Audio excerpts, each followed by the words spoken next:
guys, warm welcome to Rank Plus 9th and 11th. This side Priyal Agrawal, your maths educator, welcomes each and everybody out there. So आज हम करने वाले हैं surface area and volumes, जहाँ पर हम बात करने वाले हैं स्फेयर की। पिछली क्लास में हमने बात करी थी कोन की बच्चों। अभी आप जो भी बच्चे क्लास में पहली बार आए हैं उनको मैं बता दूं कि hi students, my name is Priyal Agrawal. मैं आपको यहाँ पर मैथमेटिक्स पढ़ाती हूँ। और जो भी बच्चे ये सोचते हैं कि maths is not made for us या फिर मैथ्स से हमें बहुत डर लगता है, आपका ये कॉन्सेप्ट बिल्कुल चेंज होने वाला है, क्योंकि मैं मानती हूँ कि मैथ्स हम सब लोगों के लिए बना है और मैथ्स इज समथिंग मैजिकल।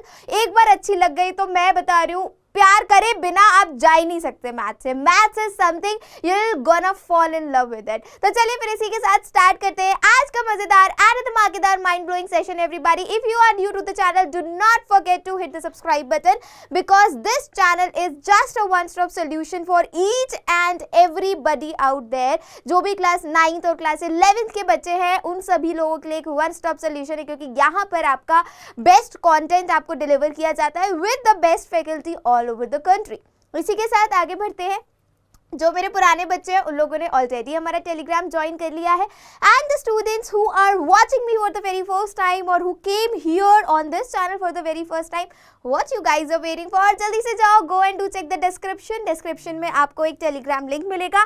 जल्दी से जाओ, टेलीग्राम को फॉलो कर लो, ज्वाइन कर लो, because it is absolutely free of cost. और क्यों ज्वाइन करना है? आपके किसी भी फेवरेट एजुकेटर का कोई भी सेशन आप मिस नहीं कर पाओगे। साथ के साथ आपको रेगुलर अपडेट्स मिलती है और जो भी मैं यहाँ पर पढ़ा रही हूँ उसके नोट्स भी आपको सीधा टेलीग्राम ग्रुप पर डिलीवर हो जाते हैं। तो what you guys are waiting for? Come on, do join the Telegram, it is absolutely free of cost. इसी के साथ बच्चों स्टार्ट करते हैं आज का सेशन। तो आज हम बात करने वाले हैं स्फेयर की। तो sphere is something which you guys are familiar about. सबने बॉल देखी है, cricket ball, football, tennis ball, सबने बॉल देखी है। सो बॉल क्या शेप की होती है? That is in the shape of sphere. सबने लड्डू खाया है, बेसन लड्डू, बूंदी लड्डू, मोतीचूर लड्डू, ऑल दीज लड्डूज। तो ये लड्डूज आपके कौन से शेप होते हैं? These all are in the shape of sphere. तो स्फेयर इज बेसिकली, देखो मैंने पीछे भी कुछ लगाया हुआ है, कुछ इस तरीके का स्फेयर होता है विच is basically a combination of 4 circles. तो अगर मैं बात करूं सरफेस एरिया ऑफ स्फेयर की बच्चों, अच्छा एरिया ऑफ सर्कल कितना होता है ये बता दीजिए सभी लोग। हमें पता है एरिया ऑफ सर्कल होता है बच्चों, सर्कल का एरिया होता है पाई आर स्क्वायर। तो अगर स्फेयर में हमारे 4 सर्कल्स इन्वॉल्व है तो सरफेस एरिया ऑफ स्फेयर क्या हो जाएगा? 4 pi r square, which is 4 times of the area of a circle. किसी भी सर्कल के एरिया का 4 टाइम्स जो होता है that is the surface area of the sphere. बच्चों इस चीज को एकदम दिमाग में बिठा लो। काफी बच्चे कंफ्यूज हो जाते हैं between the area of sphere and between the area of circle. So it is absolutely very clean and clear that area of circle is pi r square and area of sphere is 4 pi r square. जब आपके 4 circles के area आपस में multiply हो जाएंगे then you will be able to get the surface area of the sphere. Clear हुई कहानी? Easy PC lemon squeezy. चलिए फिर इसी के साथ आगे बढ़ते हैं। द नेक्स्ट वन इज बच्चों हेमिस्फेयर। अब ये हेमिस्फेयर क्या चीज है? जब एक स्फेयर ऐसे 2 पार्ट्स इक्वल पार्ट्स में कट जाता है तो ये वाला जो पोर्शन बचा बच्चों, this is known as your hemisphere. ये क्या है आपका? This is your hemisphere. ये जो हाफ कट पोर्शन आपको दिख रहा है, देखिए ये पूरा स्फेयर था, इस स्फेयर को हमने बीच में से कट कर दिया। अब ये जो कटा हुआ पोर्शन आपको मिला है, this is what? This is your hemisphere. ये क्या है आपका? हेमिस्फेयर, जहां पर हेमी को हम हाफ भी बोलते हैं। तो स्फेयर का अगर मैं हाफ कर दूं तो बच्चों मेरे को मिल जाता है हेमिस्फेयर। क्या मिल जाता है? Hemisphere. And this is the thing how you can understand it well कि देखो स्फेयर को जब हमने कट किया तो ये जो हमारा कटा हुआ पोर्शन हमें मिला, ये जो हमें एक शेप यहाँ पर मिली है, this is known as hemisphere. और इस हेमिस्फेयर का जो बेस होता है बच्चों, the base of the hemisphere is circular. तो इसका एरिया हो जाएगा आपका पाई आर स्क्वायर। जो बेस होता है हेमिस्फेयर का दैट इज सर्कुलर। कुछ इस तरीके की शेप आपको हेमिस्फेयर की देखने को मिलेगी। इतना समझ में आया? एक बार और देख लीजिए हेमिस्फेयर। जैसे कि हेमिस्फेयर फिगर शेप किस तरीके की होती है वो चीज आपको समझ में आए। स्फेयर को कट कर दिया और जैसे ही कट किया ये जो शेप आती है हमारे पास, this is known as your hemisphere. अब बात करेंगे हेमिस्फेयर के कर्व सरफेस एरिया की, हेमिस्फेयर के टोटल सरफेस एरिया की। तो अभी हमने देखा क्या कि यहाँ पर स्फेयर को हाफ कर दिया। स्फेयर का एरिया क्या था बच्चों? इस पूरे के पूरे स्फेयर का एरिया क्या था? That is 4 pi r square. अब अगर मैं हेमिस्फेयर की बात कर रही हूँ तो हेमिस्फेयर क्या है? Basically the half of the sphere बच्चों। तो इसका एरिया कितना हो जाएगा 4 pi r square by 2, that is 2 pi r square. तो हम बोलेंगे CSA of the hemisphere is equal to 2 pi r square. बच्चों समझ में आई कहानी? कोई दुख तकलीफ कोई डाउट आप मेरे से पूछ सकते हैं, I would love to clear it. आप एक बार देख लो ध्यान से। अगर मैं बात करती हूँ CSA ऑफ हेमिस्फेयर की, तो आपने देखो ये साइंस में सोशल स्टडीज में पढ़ा होगा, northern hemisphere southern hemisphere, right? तो वो हेमिस्फेयर कैसे होता है? सो ये जो हमारी अर्थ है, this earth is again in spherical in shape. हमारे पास जो अर्थ है बच्चों, that is again in spherical in shape. तो अगर उसको हम 2 हाफ्स में डिवाइड कर देते हैं तो ऊपर वाला पोर्शन आपका नॉर्दर्न हेमिस्फेयर कहलाता है और ये बिलो वाला पोर्शन हमारा सदर्न हेमिस्फेयर कहलाता है, राइट? तो ये हेमिस्फेयर क्यों कहलाता है? बिकॉज स्फेयर का जब हमने बीच में से उसको हाफ कर दिया, हाफ मतलब हेमी, हेमी मतलब हाफ और स्फेयर इज स्फेयर ओनली। तो जब हम स्फेयर का हाफ कर देते हैं तो हमारे पास हेमी स्फेयर बन जाता है या फिर हाफ स्फेयर बन जाता है। हाफ स्फेयर ना बोलकर हम उसको हेमी स्फेयर प्रोनाउंस करते हैं बच्चों। क्लियर हुई कहानी? अब बात करते हैं हम CSA ऑफ हेमिस्फेयर की। तो CSA ऑफ हेमिस्फेयर क्या हो जाएगा बच्चों? दैट इज व्हाट, अभी आपने देखा स्फेयर जो था, ये जो आपका स्फेयर था इसका हाफ कर दिया हमने तो हमारे पास हेमिस्फेयर आ गया, राइट? जब स्फेयर का हाफ कर दिया तो हमारे पास हेमिस्फेयर आ गया। तो हम बोलेंगे CSA ऑफ हेमिस्फेयर इज बच्चों 2 पाई आर स्क्वायर। इस चीज को दिमाग में बिठा लीजिए, कहीं पर भी सवाल आता है कि CSA ऑफ हेमिस्फेयर क्या होता है, तो दैट इज बच्चों 2 pi r square. Just keep this thing in your mind कि स्फेयर का जो सरफेस एरिया होता है that is 4 pi r square, लेकिन अगर हम बात करते हैं हमारे हेमिस्फेयर के कर्व सरफेस एरिया की, so that is the half of the surface area of the sphere, that is 2 pi r square. Clear हुई कहानी? Any confusion in it? Sphere figure clear हो गया कि स्फेयर फिगर क्या है और हेमिस्फेयर फिगर क्या है, दोनों में डिफरेंस क्या है समझ में आ गया। काफ़ी सारे बच्चे सोचते हैं कि स्फेयर और हेमिस्फेयर सेम है, तो आपको रटनी नहीं है चीज़। क्यों curved surface area 2 pi r square है हेमिस्फेयर का? क्योंकि वो स्फेयर का हाफ है और स्फेयर का कर्व्ड सरफेस एरिया आपके पास 4 पाई आर स्क्वायर। तो हेमिस्फेयर का क्या हो जाएगा 4 pi r square upon 2, that is equal to 2 pi r square. अब बात करते हैं बेटा total surface area of hemisphere की, कि total surface area of hemisphere कहाँ से आया, कैसे आया। अब इस चीज को ध्यान में रखो, total surface area of hemisphere. अभी देखो हेमिस्फेयर की फिगर कुछ इस तरीके की थी, हमने पढ़ी। हमें इस पोर्शन का एरिया पता है जो कि हमने अभी कैलकुलेट किया, curve surface area that is 2 pi r square. अब यहाँ पर टोटल सरफेस एरिया की बात हो रही है तो हम बेस को भी ऐड कर लेंगे बच्चों। दोबारा से सुनो, टोटल सरफेस एरिया की बात हो रही है तो we will add the base which is right present over on the hemisphere. तो बेस कैसा है मैंने आपको बताया था, अगर हम इस फिगर की बात करें तो बेस क्या था हेमिस्फेयर का, दैट इज सर्कुलर। तो सर्कल का एरिया हमें पता है बच्चों, that is what, that is pi r square. तो टोटल सरफेस एरिया कितना हो जाएगा 2 pi r square plus pi r square, that is equal to 3 pi r square.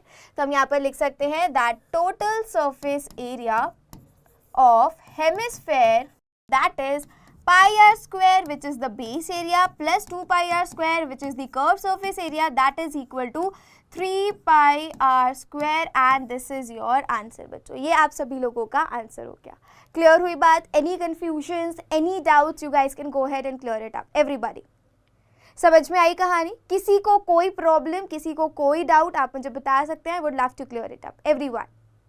एक बार देख लो अच्छे से, वीडियो को पॉज कर लो, इवन वीडियो को बैक कर लो, जिससे कि आपको पता चल जाए the difference between the surface area of sphere, curve surface area of hemisphere and the total surface area of hemisphere. Total surface area में 3 पाई आर स्क्वायर क्यों आया? क्योंकि कर्व सरफेस एरिया आपका 2 पाई आर स्क्वायर है, plus जो ऊपर जो base लगा हुआ है वो आपका सर्कुलर शेप का है और हमें पता है सर्कल का एरिया क्या होता है, that is pi r square.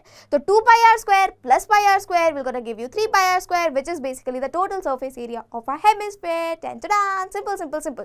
Clear हो गए? फॉर्मूलाज लर्न हो गए अच्छे से। अब कुछ क्वेश्चंस करके देखते हैं जिससे कि हमारा कॉन्सेप्ट और ज़्यादा क्रिस्टल क्लियर हो जाए। तो चलिए पहला क्वेश्चन आप सभी के सामने एनसीईआरटी का क्वेश्चन है, अच्छा क्वेश्चन है, एक बार देख लो सभी लोग, कहीं कोई कंफ्यूजन हो तो आप मुझसे पूछ सकते हैं। चलिए क्वेश्चन क्या कह रहा है, a hemispherical dome of a building needs to be painted if the circumference of the base of the dome is 17.6 metre, find the cost of painting it, even the cost of painting is ₹5 पर 100 centimetre square. चलिए ठीक है, एक building है कोई, मान लेते हैं हमारे पास ये कोई बिल्डिंग है, इस बिल्डिंग के ऊपर एक हेमिस्फेरिकल डोम लगा हुआ है, ठीक है। जिसका बेस एरिया आपके पास गिवन है बच्चों कितना, अच्छा एरिया नहीं, सर्कमफेरेंस आपके पास गिवन है दैट इज 17.6। ये जो बेस है इसका सर्कमफेरेंस आपके पास गिवन है 17.6 मीटर। आपको क्या करना है, आपको कॉस्ट फाइंड आउट करनी है। तो let's start solving it up. Make sure कि आप सभी के पास कॉपी रेडी है और आप मेरे साथ सॉल्व कर रहे हैं, क्योंकि क्वेश्चन को करने में तभी मजा आएगा, मैथ्स तभी अच्छे से कर पाओगे जब मेरे साथ क्वेश्चन को सॉल्व करोगे। वीडियो को पॉज करो और खुद से सॉल्व करने का ट्राई करो। पहले हम लिख देते हैं क्या क्या चीजें गिवन है। सर्कमफेरेंस हमारे पास गिवन है बच्चों 17.6 मीटर। हमें पता है कि जो हेमिस्फेयर होता है उसका बेस कैसा होता है, square in shape, rectangle in shape, cuboidal in shape, no ma'am circular in shape. तो दैट्स इट। तो हमें पता है सर्कल का सर्कमफेरेंस क्या होता है, दैट इज बच्चों 2 पाई r इज इक्वल टू 17.6। बस सॉल्व कर लीजिए। r कितना हो गया आपका 17.6 अपॉन 2 पाई 22 इंटू 7, राइट। जल्दी जल्दी से सॉल्व कर लेंगे and you will be getting up your answer. तो ये कितना हो जाएगा 11 2 ज़ा 22, 11 1 ज़ा 11.6 and 2.8 and this r is equal, अच्छा ये भी कटा ना अभी, just a second, इस 2 से 0.4 and this is what r जो आ गया आपके पास 2.8 मीटर आ गया। देखो r की वैल्यू जो आ गई बच्चों वो आ गई आपके पास 2.8। अब हम क्या करेंगे, अब हमारे पास हमें क्या करना है, वो डोम को पेंट करना है। डोम को पेंट करेंगे हम उसके कर्व सरफेस एरिया पे, आउटर रीजन पे ही तो हमें पेंट करना होगा उसको। तो आउटर रीजन बोले तो हमारा कर्व सरफेस एरिया। और अभी हमने सीखा था कि curve surface area of hemispherical dome क्या है, याद करो।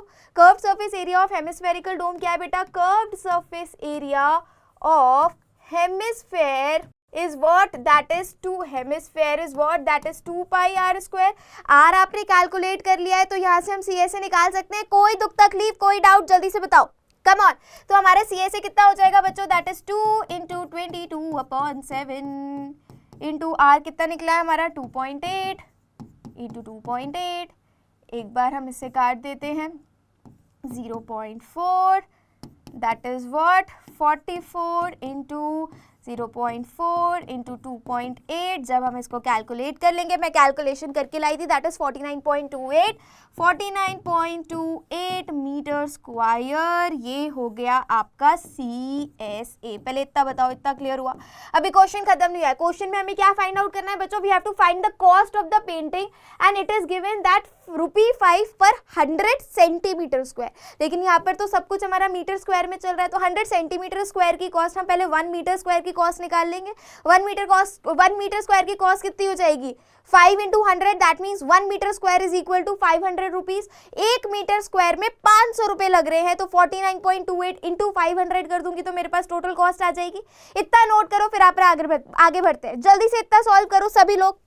अगर इतना क्लियर हो गया है तो मुझे जल्दी से थम्स अप से दो, so that I can move further everybody. चलिए, आई होप सभी ने लिख लिया होगा। Now the cost of painting is ₹5 पर 100 सेंटीमीटर स्क्वायर।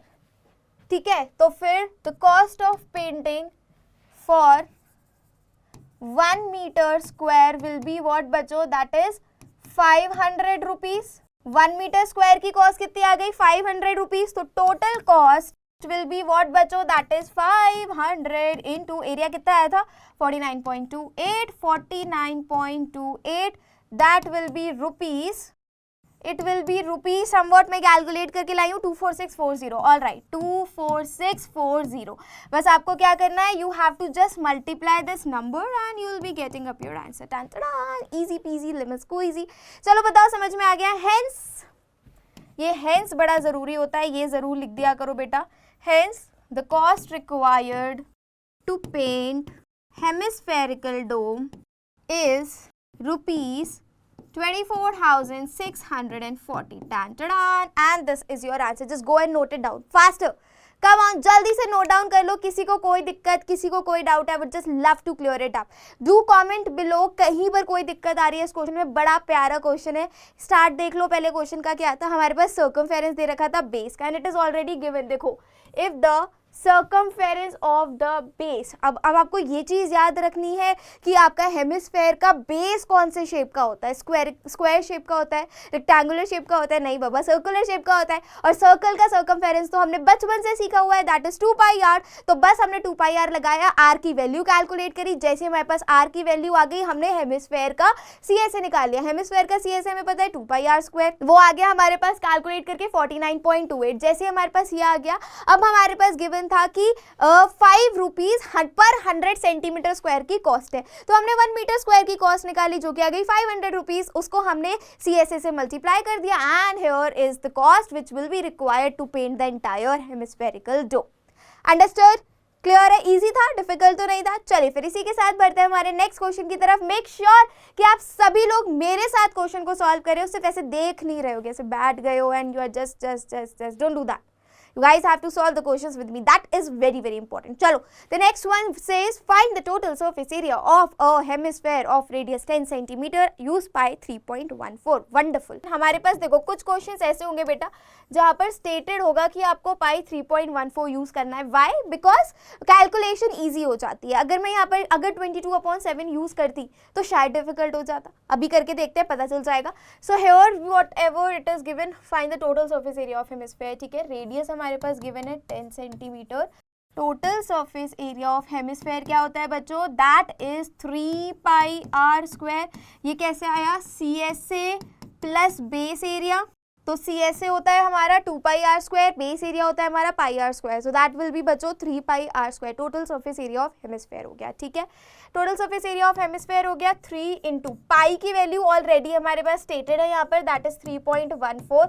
आर कितना गिवन है बच्चों? 10 इंटू 10, बस कैलकुलेट कर लो कितना हो गया ये हमारे पास, 3 इंटू 314 and that is बच्चों 3 4s are 12, carry 1 3 3 and 4 3 3 are 942 centimeter square. 942 centimeter square is the total surface area of the hemisphere whose radius is 10 centimeter. एक बार देख लीजिए, कहीं कैलकुलेशन में कुछ दिक्कत आ रही है तो just comment below and I'm gonna take a separate section for whatever your doubts are. Promise, पक्का वाला। चलिए बताइए, समझ में आया? किसी को कोई कंफ्यूजन है इस क्वेश्चन में? एक बार देख लो, वीडियो को पॉज कर लो, वीडियो को बैक कर लो।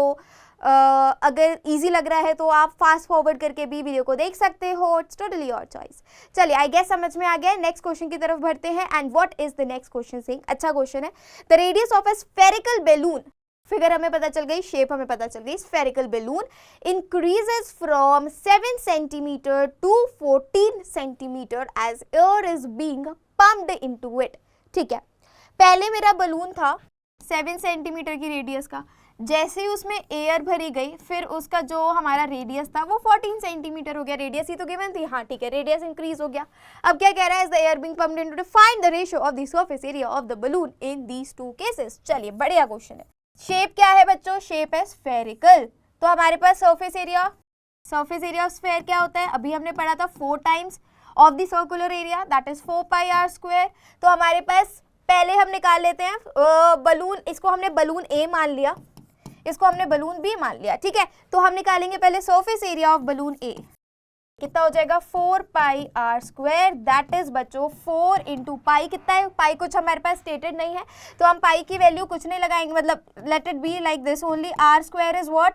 7 स्क्वायर लिख लिया, इसको हमने मान लिया फर्स्ट। अब बात करते हैं surface area of balloon B will be what? Again 4 pi R1 square था, ये 4 पाई R2 स्क्वायर हो गया, that is 4 into pi into R2, that is what? 14 into 14, ये हमने मान लिया 2। अब हमें करना क्या है बच्चों? We have to find the ratio of the surface area of the balloon in the 2 cases. हमें दोनों केसेस में इसका रेशियो फाइंड आउट करना है। तो for ratio we can state that the equation 1 divided by the equation 2, जब हम first और सेकेंड इक्वेशन को डिवाइड कर देंगे तो what is the answer we will be getting? 4 pi R1 square upon 4 pi R2 square will be equal to, देखो 4 pi R1 कितना है हमारे पास? दैट इज हमने यहाँ पर जो निकाला था that is 7 square upon 4 pi R2 कितना है हमारे पास 14 का स्क्वायर। 4 पाई से 4 पाई हमारा कैंसिल हो गया। कोई दुख तकलीफ, कोई डाउट, कोई प्रॉब्लम? आई होप सभी को समझ में आ गया। चलिए इसी के साथ आगे बढ़ते हैं। तो हमारा ये कितना हो गया, दिस इज 49 अपॉन 14 का स्क्वायर इज व्हाट, या फिर अगर मैं इसको ऐसे कर लूँ, थोड़ा कैलकुलेशन ईजी कर लूँ, तो देखो या तो आप डायरेक्ट स्क्वायर कर दो, या मेरे को अभी दिख गया कि यहाँ पर हमारी कैलकुलेशन एक तरफ से इजी हो सकती है। 7 अपॉन 14 का होल स्क्वायर लिख सकती हूँ मैं। अब इसको मैं अंदर से रिड्यूस कर सकती हूँ। 7 1 जा 7, 7 2 जा 14, ब्रैकेट के अंदर क्या बचा 1 अपॉन 2 का whole square which will be equal to 1 upon 4। So the ratio will be 1:4 ten and this will be your answer. बच्चों ये आप सभी लोगों का आंसर हो गया। एक बार ध्यान से देख लो क्वेश्चन को, कहीं कोई प्रॉब्लम, कहीं कोई दुख तकलीफ, just comment below, I would just love to clear it up. एक बार देख लो अच्छे से क्या था। ये हमारे पास बलून ए था, दैट वाज बलून बी जिसकी दो अलग अलग रेडियस दे रखी थी, और क्वेश्चन में बोल रहा था आपको रेशियो फाइंड आउट करना है ऑफ द सरफेस एरिया। अब हमें सरफेस एरिया पता है स्फेयर का क्या होता है, that is 4 pi R square. तो हमने वही यहाँ पर वैल्यूज पुट करी and there you are having your answer. समझ में आई कहानी? कोई प्रॉब्लम, कोई डाउट, कमेंट डाउन बिलो। मैं एक बार साइड हो जाती हूँ। If you guys want to take the screenshot, अच्छा उधर चली जाती हूँ। If you guys want to take the screenshot, मैं वैसे स्क्रीनशॉट का मना करती हूँ क्योंकि नोट्स तो आपको मिल ही जाते हैं। अगर कुछ करना ही है तो कॉपी उठाओ, पेन उठाओ और खुद से सॉल्व करो, और जहाँ अटक रहे हो वहाँ पर आप देख सकते हो, रेफरेंस ले सकते हो। ठीक है, आगे बढ़े। चलिए नेक्स्ट वन इज बच्चा party, find the radius of a sphere who surface area is. Okay ठीक है, सरफेस एरिया गिवन है, हमें रेडियस फाइंड आउट करनी है। समझो क्वेश्चन क्या कह रहा है, सरफेस एरिया गिवन है, रेडियस फाइंड आउट करने। मैम ये तो हमारे बाएं हाथ का नहीं दाएं हाथ का, किसी भी हाथ का खेल है। चलो सॉल्व करते हैं। तो radius of a sphere, okay okay okay okay, radius हमें कैलकुलेट करनी है। सरफेस एरिया बच्चों गिवन है कितना 154 सेंटीमीटर स्क्वायर। हमें पता है सरफेस एरिया ऑफ स्फीयर, ये लाइन बेटा सब में लिखना, सरफेस एरिया ऑफ स्फीयर कितना होता है, कितना होता है, कितना होता है, that is 4 pi R square. अब काफ़ी बच्चे स्मार्ट प्ले करते हैं, मतलब कहने को स्मार्ट बट वो होता ओवर स्मार्ट प्ले है। वो सोचते हैं कि हमें तो पता है कि फॉर्मूला क्या है, हम क्यों लिखें। लेकिन बेटा अगर ये आपकी प्रेजेंटेशन स्किल में आता है कि अगर आप फॉर्मूला लिखते हो तो आपका एग्जामिनर वहीं खुश हो जाता है और 0.5 मार्क्स यहाँ पर देकर चला जाता है। सॉल्यूशन में गलती हो जाए, प्लस माइनस में गलती हो जाए, मल्टीप्लिकेशन में, कैलकुलेशन में गलती हो जाए, लेकिन अगर आपने फॉर्मूला ठीक लिखा है आधा नंबर कहीं नहीं गया है। तो ये आदत एकदम डाल लो कि whenever you are solving up the question आप फॉर्मूला लिख रहे हैं, बात खत्म हो गई। इस फॉर्मूला को लिखने में आलस नहीं चलेगा। बहुत ज़्यादा आलसी हो गए हो, फॉर्मूला नहीं लिखते हो, मुझे पता है, बट ये आदत डालो कि आपको फॉर्मूला लिखना है। भले हेरोन्स का क्वेश्चन हो, भले आपका पॉलिनोमियल सॉल्व कर रहे हो, भले मेंसुरेशन का क्वेश्चन हो, किसी भी चैप्टर का अगर फॉर्मूला बेस्ड है तो राइट डाउन दी फॉर्मूला, बात खत्म। चलिए अब सॉल्व करते हैं। हमें सरफेस एरिया हमारे पास गिवन है बेटा 154 इज इक्वल टू, कुछ पाई वगैरह हमें दे नहीं रखा है, तो 4 पाई R स्क्वायर, तो कितना हो गया ये 154 अपॉन 4 इंटू पाई में 22 अपॉन 7 लगा रही हूँ is equal to R square. कोई दुख तकलीफ नहीं। अब चलिए इसको सॉल्व कर लेते हैं। कैसे सॉल्व करें, कैसे सॉल्व करें? ठीक है, 11 से कट कर देती हूँ। 11 2 जा 22, 11 1 जा 11, 4 4 14 आ गया। अब क्या कैंसिल हो रहा है? ठीक है, मुझे ये भी दिख रहा है कैंसिल होता होगा। 2 7 जा 14, और तो कुछ कैंसिल नहीं हो रहा है। तो no no no no no no, तो हमारे पास कितना बचा 49 upon 2 4, 49 upon 4 is equal to R square. ये बच रहा है बच्चों 49 अपॉन 4 इंटू R स्क्वायर। तो R की वैल्यू कितनी हो गई अंडर रूट 49 अपॉन 4। अब तो ये बहुत ईजी हो गया 7 अपॉन 2। तो R की वैल्यू कितनी आ गई बच्चों 3.5 centimetre. And here is the answer. ये आप सभी लोगों का आंसर हो गया। एक बार देख लो question from start till end, कहीं कोई दुख तकलीफ आ रही है, कैलकुलेशन में कोई दिक्कत, कोई गड़बड़, तो आप मुझसे शेयर कर सकते हैं। I would love to clear it up everybody. अच्छे से देख लो, कहीं कोई प्रॉब्लम, कहीं कोई डाउट, तो अभी आपका डाउट क्लियर हो जाएगा। Each and everybody out there, सभी को समझ में आ गया है पक्का? Sure everybody? वंडरफुल। चलिए द नेक्स्ट वन इज बच्चों, अभी देखते हैं नेक्स्ट वन क्या कह रहा है। ये भी बड़ा प्यारा क्वेश्चन है, इंपॉर्टेंट क्वेश्चन है। What is this question saying? The diameter of the moon is approximately 1/4 of the diameter of the earth. Find the ratio of their surface areas. Question कह रहा है बच्चों, ध्यान से सुनना। मान के चलो ये हमारी अर्थ है और ये हमारा मून है, ठीक है। तो ये कह रहा है कि अगर अर्थ की डायमीटर d है, the diameter of the moon is approximately 1/4, तो हमारी जो मतलब ये उल्टा बनना चाहिए था, कोई बात नहीं, अप्रोक्सीमेटली 1/4, तो हमारा जो मून है उसकी डायमीटर जो अप्रोक्सीमेटली 1/4 है, that is d into 1/4, that is d upon 4. The diameter of moon is approximately 1/4 of the diameter of earth. Find the ratio of their surface area. आपको surface area of earth का ratio surface area of moon के comparison में find out करना है, ठीक है। And it is given that diameter of earth is 1/4 to the diameter of moon, it is already given into the question, ठीक है। तो हम बता देंगे यहाँ पर रेडियस ऑफ अर्थ कितनी हो जाएगी बच्चों, that is DE upon diameter of earth upon 2, ये आपकी रेडियस हो जाएगी, रेडियस ऑफ अर्थ। सिमिलरली अगर मैं रेडियस ऑफ मून कैलकुलेट करती हूँ बच्चों, तो रेडियस ऑफ मून कितनी हो जाएगी। एनी कन्फ्यूजन, एनी डाउट आप मेरे से पूछ सकते हैं, I would just love to clear it up, right. तो diameter of earth is basically equal to, तो हम इसको ये कह सकते हैं कि हमारी जो रेडियस ऑफ अर्थ है बच्चों दैट इज d अपॉन 2, और हमारी जो रेडियस ऑफ मून है बच्चों that is coming d upon 4, 4 into 2 हो जाएगा, तो दैट इज 8। इतना क्लियर हो गई कहानी, कोई दुख तकलीफ, कोई डाउट। अब इसी के साथ आगे बढ़ते हैं एंड लेट्स मूव फर्दर। तो अभी देखो यहाँ पर क्या कह रहा है, ratio of their surface area. तो हमें सरफेस एरिया पता है, सरफेस एरिया ऑफ स्फेयर क्या होता है, पहले हम वो लिख लेते हैं, दैट इज 4πr², राइट। तो अभी कितना हो जाएगा, ratios will be equal to 4π, पहले अर्थ का निकाल देते हैं, तो that is radius of earth का square upon 4π radius of moon का स्क्वायर। 4π से 4π कैंसिल हो गया, रेडियस ऑफ अर्थ कितनी है बच्चों आपकी d अपॉन 2 का whole square upon radius of moon कितनी है आपकी d अपॉन 8 का होल स्क्वायर। कोई दुख तकलीफ, कोई डाउट। चलिए इसी के साथ अपन आगे बढ़ते हैं। अब कितना हो गया ये आपका d² अपॉन 4 इंटू ये ऊपर आ जाएगा 64 अपॉन d²। d² से बेटा मैंने d² उड़ा दिया, हमें क्या मिला यहाँ पर, will be getting 64 upon 4, that is 4 1 4, 4 6 24, 16 upon 1। So the ratio of surface area of earth to surface area of moon is equal to 16:1, and this is your answer. This is how you guys have to solve this. समझ में आई कहानी। देख लो एक बार starting से and तक, कोई दुख तकलीफ है, कोई डाउट है, कोई प्रॉब्लम है, आप चाहो अगर आपको ये कंफ्यूजन हो रहा है तो आप DMDE रेज कर सकते हो, बस मैंने आपको समझाने के लिए यहाँ पर लिखा था जिससे कि कंफ्यूजन ना हो, ठीक है। Is it clear to everyone? कोई कंफ्यूजन है, कोई डाउट है, आप मेरे से पूछ सकते हैं any time, just do comment below. I hope this question is clear.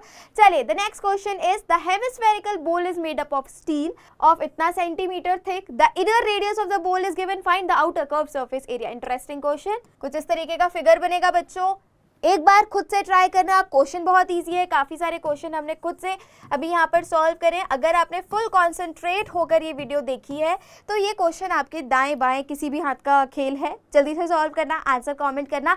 सो आज के लिए बस इतना ही बच्चों। Thank you so very much for coming and do watching the video till the very and. I hope आपको मजा आया होगा, आई होप आपके कॉन्सेप्ट्स और ज़्यादा क्लियर हुए होंगे।